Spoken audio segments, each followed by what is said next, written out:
Ons is vandag weer hier by Olympus 24 uur dierehospitaal en spesialis verwysingspraktyk en ek gesels vandag weer met die spesialis chirurg Dr. Hermien oor rugwervelsiektes by hondjies. Dankie dat ons vandag weer met jou kan gesels. Baie dankie dat jy my hier het. Verduidelik vir my, wat is rugwervelsiektes in honde? Rugwervelsiektes in honde is eintlik 'n komplekse siekte wat op verskillende maniere kan manifesteer. So ek dink ons moet vandag spesifiek praat oor die ene wat klein hondjies beïnvloed. En dit is waar rugwervelmateriaal uitskiet en die koord, die spinale koord slaan en daar gaan lê, teen die spinale koord druk en dan simptome van pyn tot verlamming kan veroorsaak. En hoe presies sal 'n eienaar weet? Gewone geskiedenis wat ek by eienaars kry, is dat 'n hondjie begin stiller raak, hulle begin minder op banke spring, hulle begin minder te hardloop en dan kan dit begin erger raak waar 'n eienaar begin agterkom dat 'n hondjie kreun wanneer hulle hom optel of selfs skree wanneer hulle hom optel. En dan in gevalle waar die siekte baie ernstig is, kan 'n hondjie begin verlam word as die kondisie nie aangespreek word nie. So hoe presies word dit gediagnoseer? Wanneer ons 'n hondjie sien waar ons vermoed hulle hierdie kondisie, sal ons 'n neurologiese toets doen om te kyk wat se senuwee spring en dan kry jy 'n goeie idee wanneer hulle sukkel met die siekte. As 'n mens spesifiek die siekte wil diagnoseer, stuur ons hulle vir 'n MRI. Nou, 'n MRI, dit staan baie bekend as 'n CAT-scan by mense, gaan vir ons die diagnose eerstens bevestig, tweedens gaan dit vir ons sê hoe ernstig is die siekte op daardie stadium en derdens vir ons sê, kan ons opereer of nie en waar ons moet opereer. Nou wat behels die behandelingsopsies in so 'n pasiënt? Ek dink dit hang baie af van hoe ernstig die pasiënt geaffekteer is. So van die hondjies is partykeer net seer en in daardie gevalle sal 'n mens net pynmedikasie doen, rus en miskien fisioterapie.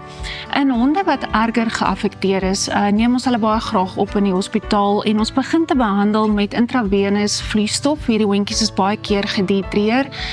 Omdat hulle pyn baie ernstig is, gee ons vir hulle baie sterk pynprotokol en dan natuurlik in die ernstige gevalle waar ons 'n MRI moet doen, dan word chirurgie aanbeveel waar ons dit dan doen.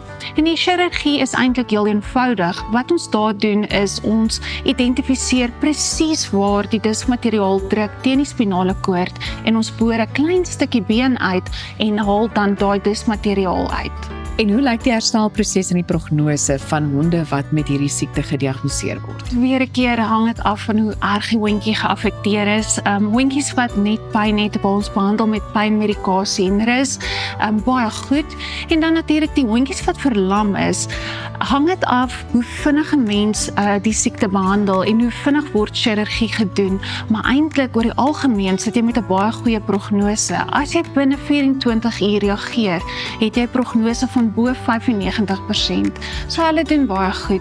Die herstelproses kan partykeer uitgereik word, weer 'n keer hang af van hoe sleg 'n hondjie geaffekteer word, maar dit wissel so tussen 'n dag tot na 'n paar maande. Natuurlik die hondjies wat heeltemal verlam is, kan 'n paar maande vat om weer te loop, maar 'n hondjie wat net begin skeefloop sal binne 'n paar dae herstel in 'n gewone geval. Wel, ek moet sê dit klink vir my nogal na 'n komplekse spesialis prosedure. So hoe gaan julle te werk met verwysings? Sodra mense begin kyk na chirurgie, het jy iemand nodig wat regtig weet wat hulle doen, wat regtig opgelei is. 'n Mens opereer baie naby aan die spinale koord en soos jy kan dink, is dit 'n verskriklike sensitiewe area.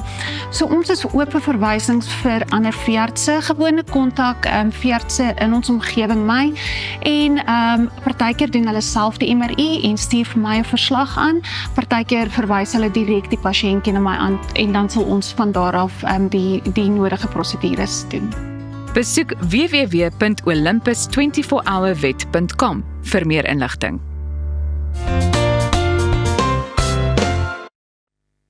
We're launching a brand new series inspired by the Santam Money Bootcamp, a practical guide to helping South Africans build smarter money habits and take control of their financial futures. In the first episode, financial journalist Maya Fisher-French and personal finance expert Mapalo Maku unpack one of the most powerful tools for building long-term wealth: compound interest and how tax-free savings can significantly boost your returns. With the tax year ending on the 28th of February, now is a crucial time to act. South Africans can invest up to 36,000 Rand a year in a tax-free savings account. And this conversation explains why making use of that allowance could make a big difference to your future finances. Let's get into it.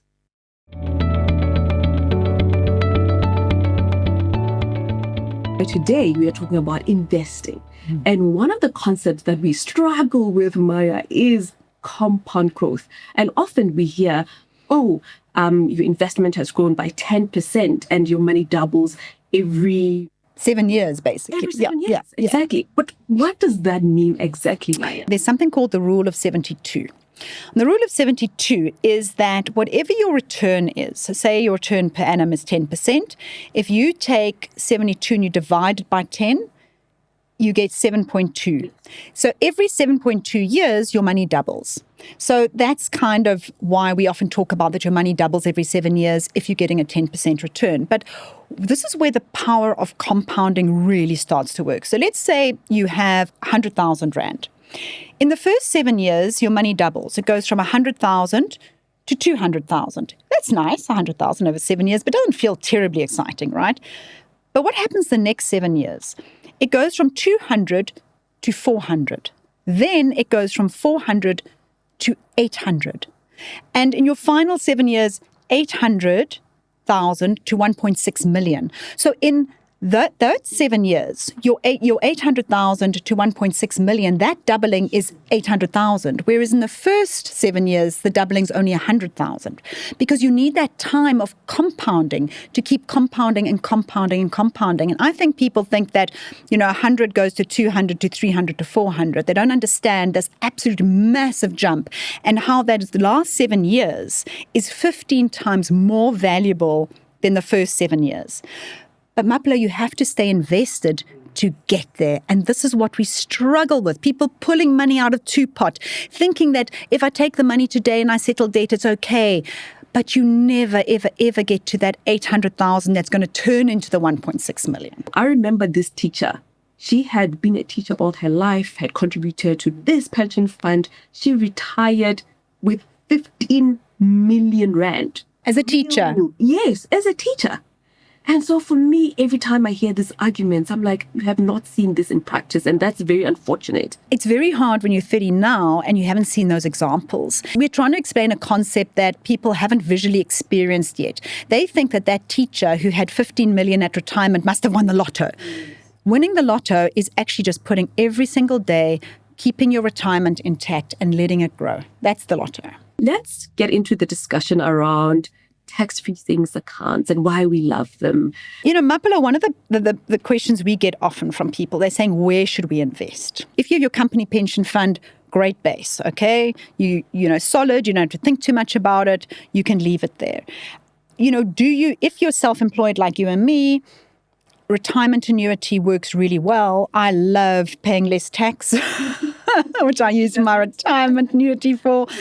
But I think where the tax-free savings account comes in is, for me, I use it definitely as a top-up for my retirement. Because for me, my retirement annuity, yes, I get a tax break on it and helps me reduce my current tax. But there's so many rules about it when it comes to the end. I can only take a third lump sum, which portion of it could be taxable, portion won't be taxable. Then I have to use 2/3 to buy myself an income, and that is taxable. My tax-free savings account, that 14 million that I would love to build up in there, that would be very nice to take tax-free. So that's why I like the tax-free savings account. Completely tax-free. If you are turning 30, for example, let's say you started one for your child, they are 30 and they can afford to leave it even further. The tax-free benefits are just astounding. The only sad thing is that they're capped at 500,000 Rand lifetime limit. So once you've contributed over your lifetime, you've reached 500,000 in total. Currently, we're not allowed to add more. I keep bringing this question up every time I interview someone from National Treasury as to when they're going to lift that, and hopefully maybe they will. Maybe they will bring it. But that's probably the one negative on the tax-free savings account, is that we are capped there. Please also explain that the growth on that investment is not capped. Yes. Because I have had questions like, oh, why are you talking about millions? People are just going to get taxed on this thing. No, you're talking about what you are contributing is up to 500,000. Yes. But the growth. Well, let's use the example we had earlier in the discussion, where if you had maximized your contributions, you would now be at 330,000. But your growth, if you'd had an S&P 500, would be 900,000. There's nothing capping that 900,000 from doubling and doubling Advise you on that. and doubling. And remember, if you leave that 900,000 and it doubles every 10 years, let's say, that means in 10 years' time it becomes 1.8 million. And that's 1.8 million tax-free. You draw it out. You don't pay tax. I mean, I want 1.8 million tax-free. Every time we talk about investing, I just get so excited. I'm like, okay, instead of maybe going out after this, let me just put a little bit of money towards my investments.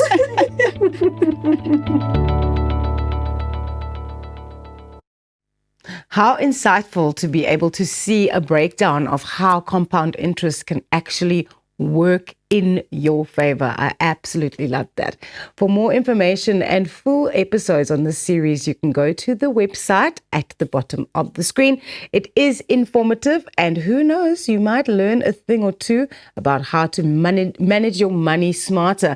And staying with money, we are going to be chatting to Taste Van Sale about the upcoming SONA and how that affects your budget.